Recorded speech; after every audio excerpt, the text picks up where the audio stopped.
Hi, I'm Professor Robert Siegfried, and I'm going to be your instructor for Computer Science 170, Introduction to Computers and Their Applications.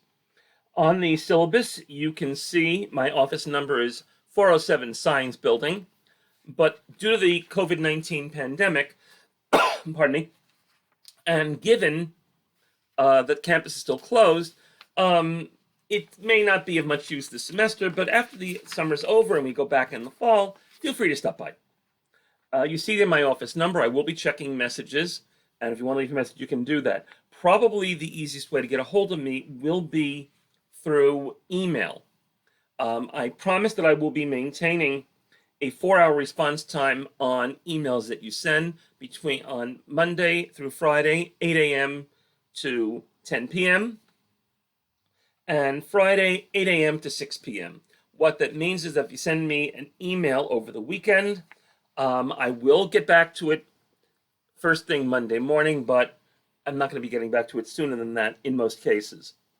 I also give you here my web address for Zoom, and I'll be having live office hours via Zoom Monday and Wednesday, 11 a.m. to 12 noon. If you need it at some other time, please feel free to email me, and if we can set something up, we will. This course meets the learning goals for general education of information literacy and quantitative reasoning.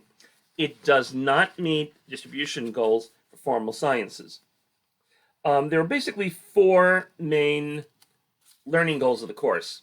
The first is to become familiar with basically how computers work, their hardware, their software, networks, and things like that.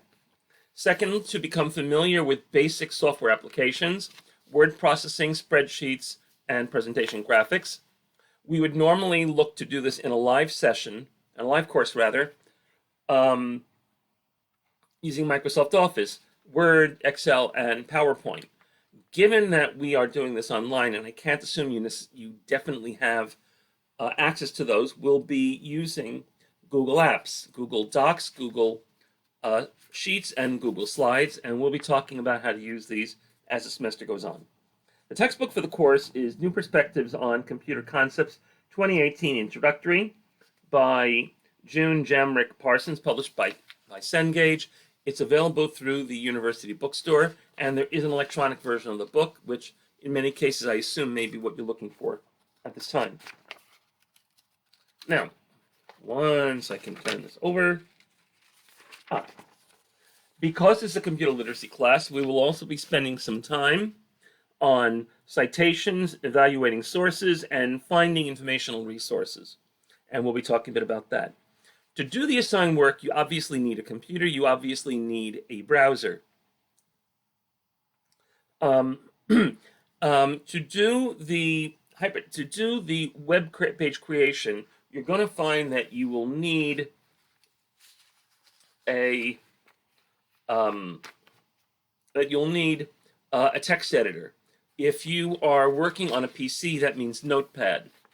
I would strongly advise you to contact the help desk 516-877-3340, and you'll find a phone number on the syllabus, and they can give you some advice as to how to identify the browser or the text editor that you're going to be using. This course runs in 1/3 the time that we would use during the school year, which means that we're going to be doing 3 times as much work every week. I like to think that it's not an onerous workload in either case. You can expect to spend about 2 to 6 hours outside class during the week doing the assignments for this class. The discussion forums, and I'll talk a little bit about that in a little while, as well as the shorter assignments, the ones on Google Apps, and the basic web page creation that we'll be working on,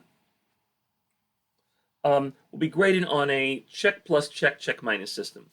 Most of you will be getting check as a grade on your assignments. If you manage to do something above and beyond that, as I sometimes say, knocks my socks off, you get the 10 out of 10.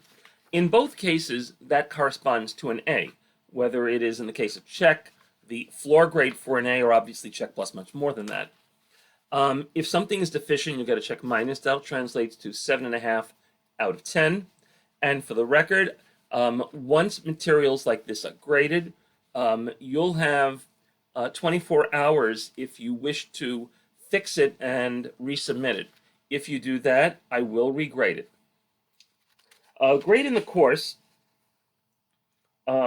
consists of several factors that you'll see there. The assignments will be 10% of the grade.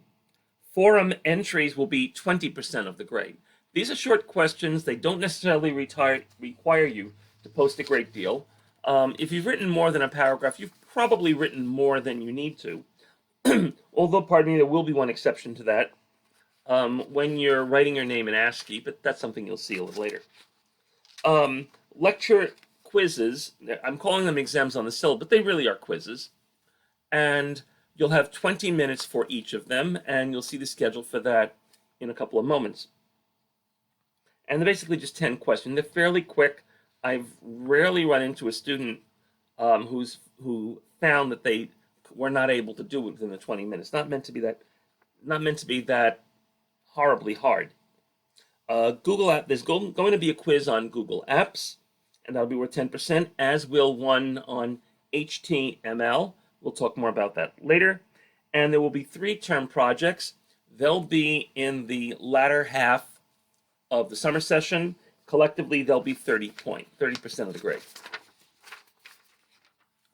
You can see here what course averages translate to in terms of letter grade. One thing I want to comment on, because this comes up time and time again. One of the things that causes students to lose more on a grade than absolutely anything else in this course is not taking the quizzes when they're open, and they're open for a limited time for good reason, and for not turning in assignments. Do yourself the favor. Stay current. There is some requirement that of work that you'll have to do each week. Some of it you can't put off. But then again, it's a summer session. I don't know what else you could really expect. But you will have a great deal of freedom in terms of when within the day you do it. We'll get to that shortly. Attendance. You see on the syllabus the general attendance policy. What I usually will say in person is that just as you wouldn't buy a ticket for a concert and then choose not to go, keep in mind that even at the discounted rate of $500 a credit, that means you're paying about maybe $50 easily per day of instruction in the course. Okay? Not working on it is a colossal waste, and I'm not looking to place really onerous burdens on you. I like to think along the way that the course will be more fun than horror by a large margin. The expectation is that you will be active daily on one or more of the activities of the course. And again, not meant to be extremely onerous. If you're spending more than 2 hours on any given day for this, either you've been badly backed up or you really aren't paying attention. Odd-numbered lectures will be available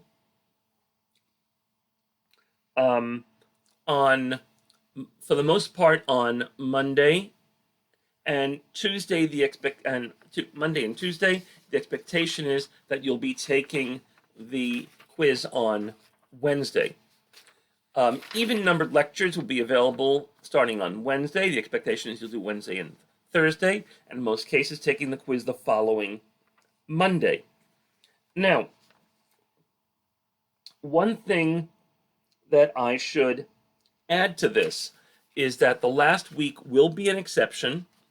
In that case, we have to have everything done in time. I'll talk about the schedules a little later. Lectures will be available pretty much when they open. I will not be closing them again afterwards, at least not through the semester. Lecture exams will be available, and they'll be open by about 9 a.m. and they will close at 11:59 p.m. So you pretty much have the better part of the day that they're due to do them. They will be 20 minutes long, and please keep in mind that if you are planning to start this right before they close, you're not going to get the full time. After each video, you're going to be expected to make an entry in the discussion forum. Part of this is to see if you actually spent any time thinking about what we're doing. And also, it's a way of checking in as well. It's not, and again, it's not meant to be onerous. There will be hands-on work. At the beginning of the semester, it'll be Google Apps. We'll move on to basic web page creation using hypertext markup language, and you'll see that a little later in the term. Failure to submit these on time will result in a 0 in the assignment. I will, in many cases, allow you to catch up. You may lose some points for that, by the way. If you contact me in advance, whether it's a quiz or an assignment, and assuming that I give you the permission not to do it then, I will allow you to make it up. Now you can see the schedule here. You can see that the entry forum, the entry forum entries rather, for lectures 1, 3, 5, 7, and 9 are all due on Tuesday of the week. The quiz will be on Wednesday for lectures 1, 3, 5, 7, and 9. Now, for the even-numbered lectures, you'll notice that the posting for the first one is on May 29th, which is a Friday. Usually they will be on, otherwise they will typically be on Thursday.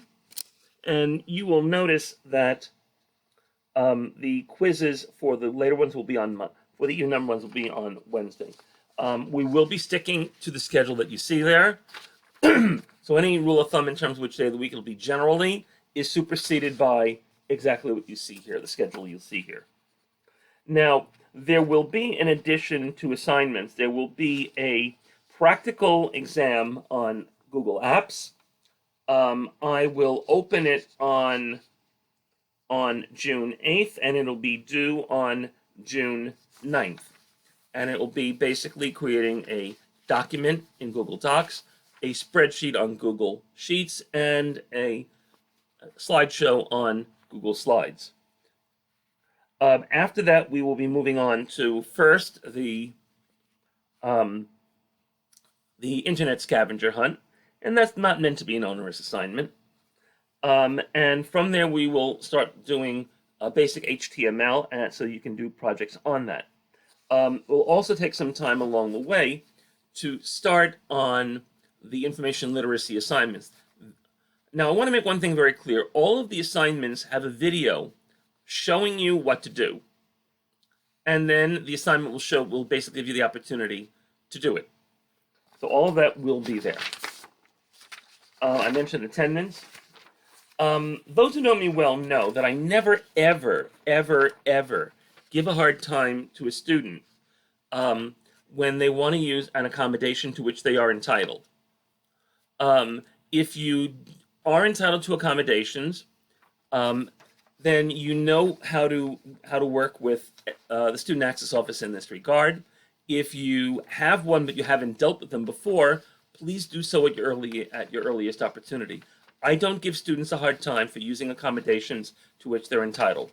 I sometimes give them a little bit of a hard time if they're not using them, but I never give someone a hard time for using an accommodation to which they are entitled. Student Counseling Center is available as well, and they should be available by email or by phone. There is an honor code. If I catch you doing that which you ought not be doing, I will just fail you in the class. End of story. I don't know if there are student evaluations over the summer, but if there are, please be kind. With that said and done, that's pretty much all we have on this, and I want to welcome you again to the course and wish you good luck for the semester.